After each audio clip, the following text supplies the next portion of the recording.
Kindle. You're a billionaire, they say. It's easy to figure that out. What do you think of the giving pledge? I think it's very interesting. You know, it's I recently saw Bill Gates, Bill and Melinda Gates, and Warren Buffett. Yeah, present on this, and I think it's a very interesting idea. The idea is that people make a pledge, a moral pledge, not a legal pledge, to give away half of that net worth. Yeah, half or more. Yeah, that's right. Now, what do you think the receptivity to that is? I don't know.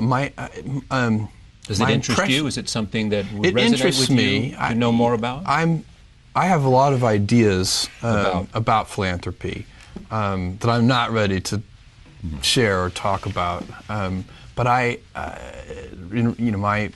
philanthropy today is done. My parents are really leading the charge there today. They run the Bezos Family Foundation, and they focus mostly on early education. The pledge is an interesting idea. I don't know what reception it's getting broadly.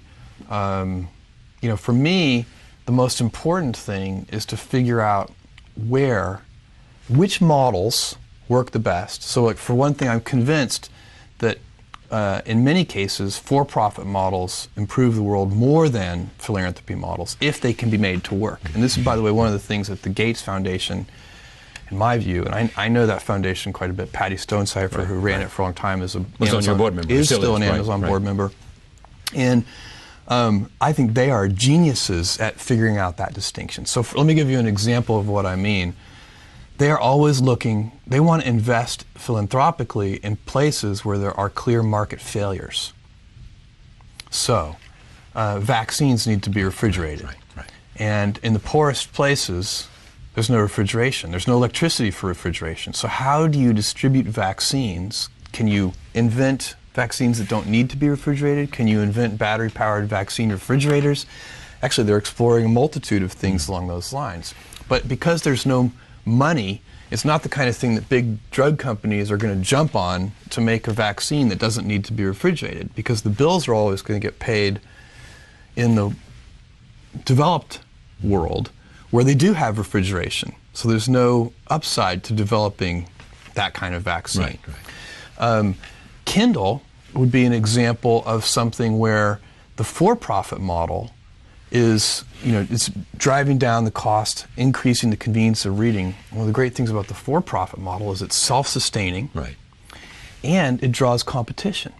So then you get other people. So you're looking at philanthropy as a way that it can use, it you can want to look for market failures. You want to look for places where, a lot of R&D is like this. I'm very interested in the R&D that's being done in poverty. There are a couple. Esther Duflo. Right. I don't know. Have you had her on your show? No, She's very interesting. Right. But there are several people looking at R&D into poverty, and they ask really hard questions like, why do able-bodied, highly intelligent, hard-working people stay in poverty? And in fact, they've done active experiments where controlled experiments where they will take a population of such people, fruit vendors in India, for example, and some of them work their way out of poverty and some of them don't. And they're trying to figure out what's the difference between those two groups. An active experiment they did was, they said, is there an element of luck?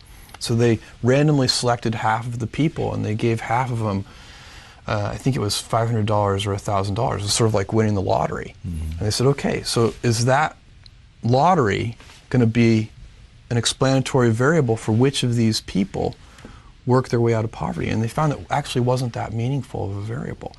So there's a lot of very interesting unknowns. But sometimes I think we try to solve problems before we understand the problem.